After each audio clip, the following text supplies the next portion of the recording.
एक दिन गौतम बुद्ध अपने शिष्यों के साथ भ्रमण कर रहे थे। तभी एक शिष्य ने पूछा, सच्ची मेहनत की क्या परिभाषा है? क्या आप मेरी इस जिज्ञासा का समाधान करेंगे? अवश्य, तुम यह कथा सुनो, इससे स्वयं मेहनत की परिभाषा जान जाओगे। कहते हुए बुद्ध ने एक कथा प्रारंभ की। किसी गांव में एक किसान रहता था। उसकी थोड़ी सी खेती बाड़ी थी। उसे जो कुछ भी मिल जाता उसी से वह अपनी गृहस्थी का गुजर बसर कर लेता था। कभी किसी के आगे हाथ नहीं फैलाता था। संयोग से उस किसान का एक बैल मर गया। बेचारा बड़ी परेशानी में पड़ गया। खेत को बोना जरूरी था, पर बोए कैसे? बैल तो एक ही रह गया था। उसने बहुत सोचने के पश्चात एक फैसला किया। हल के जुए में एक और बैल जोता और दूसरी ओर अपनी पत्नी को, और फिर काम करने लगा। उसी समय वहां का राजा अपनी रानी के साथ रथ पर उधर से गुजर रहा था। अचानक उसकी निगाह हल पर गई, जिसके जुए में एक और बैल और दूसरी ओर स्त्री थी।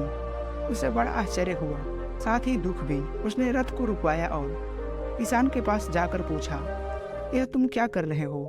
किसान ने निगाह उठाकर उसकी ओर देखा और बोला, मेरा एक बैल मर गया है और खेत को बोना जरूरी है। राजा ने कहा, भले मानस, कहीं स्त्री से भी बैल का काम किया जाता है? किसान बोला, क्या करूं और उपाय ही क्या है?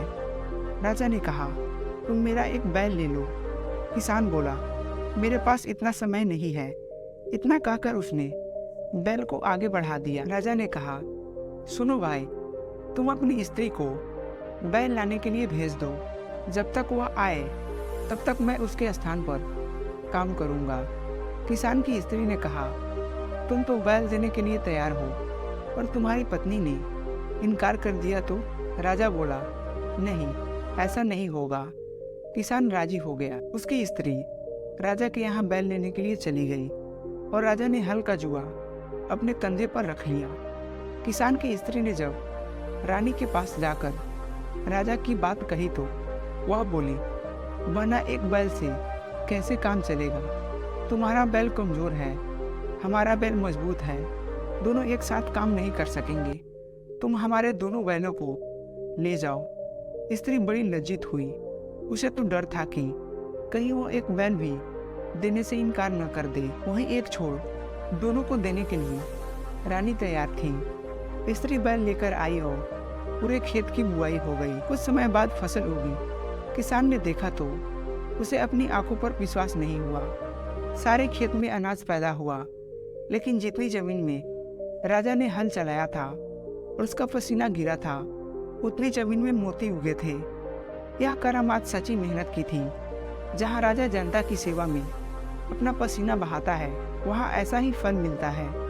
गौतम बुद्ध कथा समाप्त करते हुए बोले, कहो शिष्य, क्या अब भी तुम्हारी जिज्ञासा शांत नहीं हुई? अवश्य प्रभु, मैं समझ गया कि सच्ची मेहनत की परिभाषा क्या है। तो दोस्तों, कैसी लगी ये वीडियो अच्छी लगी तो चैनल को सब्सक्राइब करना, लाइक करना। मिलते हैं अगली वीडियो में, तब तक लीजिए।